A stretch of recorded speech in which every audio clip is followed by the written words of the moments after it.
je vais vous partager maintenant 5 anecdotes sur le partage de fichiers. La première anecdote, le saviez-vous? Toute première fois qu'un fichier a été transféré, c'était en 1992, il n'y a pas si longtemps.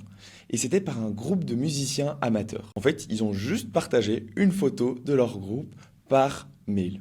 Il s'agissait simplement de la photo de leur groupe de musique. Cette image, qui nous paraît complètement banale aujourd'hui, a complètement bouleversé le partage de fichiers et ça a ouvert la voie aujourd'hui à pouvoir transférer toutes nos photos et vidéos de vacances, d'animaux de compagnie et ainsi de suite assez facilement. Alors la deuxième anecdote, c'est quel est l'ancêtre de WeTransfer? En fait, avant que WeTransfer existe, comment est-ce qu'on faisait? Avant Internet et avant tout le partage numérique que l'on connaît. Eh ben, on le faisait avec des disquettes. Pour vous rendre compte, une disquette, on peut y stocker 1,5 MO, 1,5 mégaoctets environ. C'est l'équivalent aujourd'hui d'une photo de basse qualité. Alors, imaginons qu'on veuille partager une vidéo de 30 secondes aujourd'hui, il faudrait des caisses remplies de disquettes pour pouvoir le faire.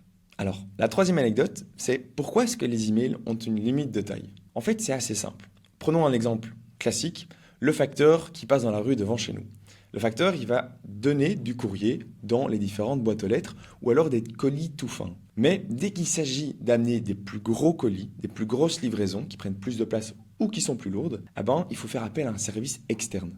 Parce que imaginez votre pauvre facteur, s'il devait se retrouver à livrer le courrier et les colis, il serait vite surchargé.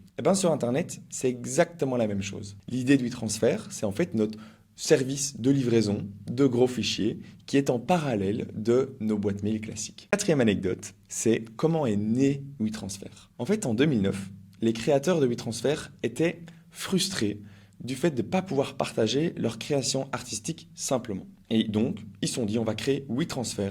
Ça va être un site simple à utiliser, pas besoin de connaissances techniques et surtout on peut l'utiliser partout dans le monde. Et vous voyez ce que ça donne aujourd'hui, il y a des millions d'utilisateurs qui l'utilisent chaque jour pour pouvoir transférer leurs fichiers vidéo ou photos. Alors la cinquième anecdote, c'est la quantité d'informations que l'on partage. On parlait de WeTransfer, mais on peut prendre également YouTube. YouTube, chaque minute, plus de 500 heures de vidéos sont partagées. Alors imaginez ce que le monde peut partager par jour, mais toutes plateformes confondues. YouTube, WeTransfer, mais également sur tout le restant d'Internet. C'est absolument colossal.